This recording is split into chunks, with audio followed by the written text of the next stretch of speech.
en étant une plateforme, on doit aussi bien sélectionner des projets que sélectionner les investisseurs. D'où le questionnaire de connaissance client. Donc on a entre 30 et 40 questions qui sont assez précises finalement sur qui vous êtes. On a besoin de savoir qui vous êtes. On a besoin de connaître à peu près votre tranche de revenus, votre niveau de patrimoine.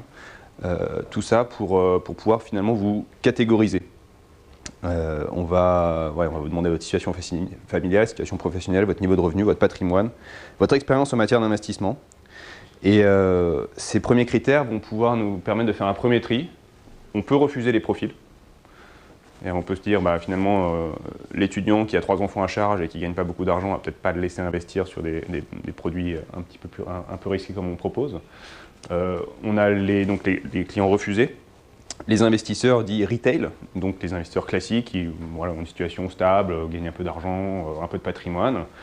Et ceux-là, la réglementation nous oblige à les protéger un petit peu. C'est-à-dire que s'ils sont catégorisés comme investisseurs lambda, on ne va pas pouvoir les laisser investir plus de 10% de leur patrimoine sur la plateforme. Donc c'est une règle prudentielle que l'AMF nous a imposée en disant, voilà, si la personne déclare 100 000 € de patrimoine, peu importe que ce soit du cash, une voiture ancienne ou une maison, elle ne pourra pas investir plus de 10 000 € sur la plateforme. C'est pour limiter sa prise de risque. Et après, on a la troisième catégorie, c'est les investisseurs qualifiés. Donc un investisseur qualifié au sens de l'AMF, c'est quelqu'un qui répond à 2 des 3 critères, type j'ai travaillé dans la finance au moins 2 ans, j'ai un portefeuille d'investissement de 500 000 € et je fais au moins 8 opérations par trimestre d'une valeur d'au moins 600 € sur l'investissement. Donc quand on répond à 2 de ces 3 critères, on est considéré comme un investisseur qualifié. À partir de là, on est grand, autonome, formé, éduqué, on a son patrimoine et on peut investir autant qu'on veut sur n'importe quelle plateforme. Voilà. Sauf si on refuse d'être considéré comme un investisseur qualifié, ou quelqu'un retombe sur l'autre catégorie, investisseur retail.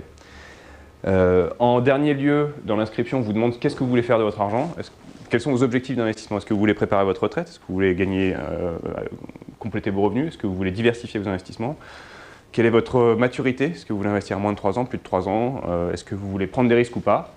Et ça nous permet après de vous donner accès à certains projets et pas à d'autres sur la plateforme. Donc le conseil en fait est un peu indirect. C'est un peu moins direct que si on va voir son conseiller financier, son banquier, où on va lui dire il va vous poser plein de questions finalement, les mêmes que nous, mais peut-être en plusieurs rendez-vous, donc on ne va pas forcément s'en rendre compte. Mais il récupère le même genre d'informations.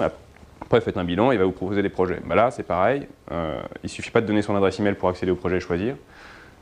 On fait un petit tri ensemble, indirectement, et après, vous avez accès à certains projets. Par exemple, si vous voulez investir à moins de 3 ans et que nous, on a un projet qui dure entre 4 et 5 ans, on ne peut pas vous le proposer.